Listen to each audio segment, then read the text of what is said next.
Hello, today we're going to be talking about sequences. As we go through this PowerPoint, you need to take notes and make sure that you are prepared to possibly have a quick 2 or 3 questions over what the notes covered.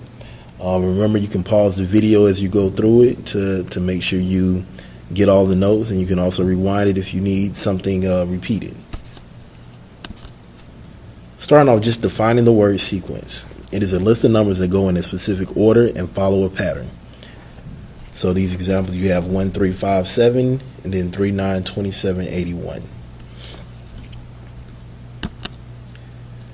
And in the sequence, you have what is called terms. Each number in the sequence is a term. So in this example, the numbers 100, 101, 102, and 103 are all parts of the sequence called terms that help create it.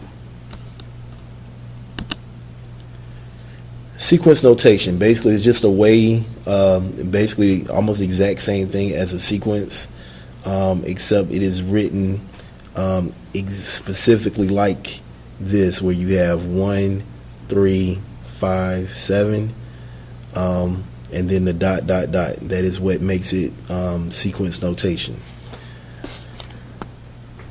And as you can see, we're going to talk about the fact of us adding or multiplying to get the next term in the sequence. Those are special type of sequences. When I add the same number, it is called an arithmetic sequence. A sequence of numbers where you have to add by a number to get to the next term is an arithmetic sequence. The number that we add by is called the common difference, which is going to be referred to as D. And you need to make sure you understand that. And anytime I need to find the common difference, and we will discuss this in class more tomorrow, I can always do the second term minus the first term.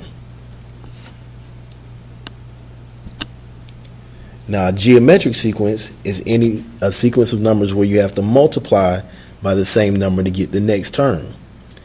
The number that you are multiplying by is called the common ratio, which is your R. So anytime I am doing a arithmetic sequence, you have a common difference. And anytime I'm doing a geometric sequence, I have a common ratio.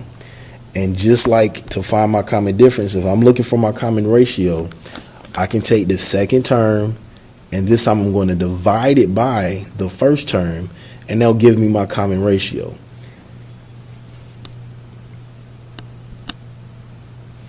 Now we're going to learn about the recursive formula, and the recursive formula is used to find the next term of a sequence when the previous term is known.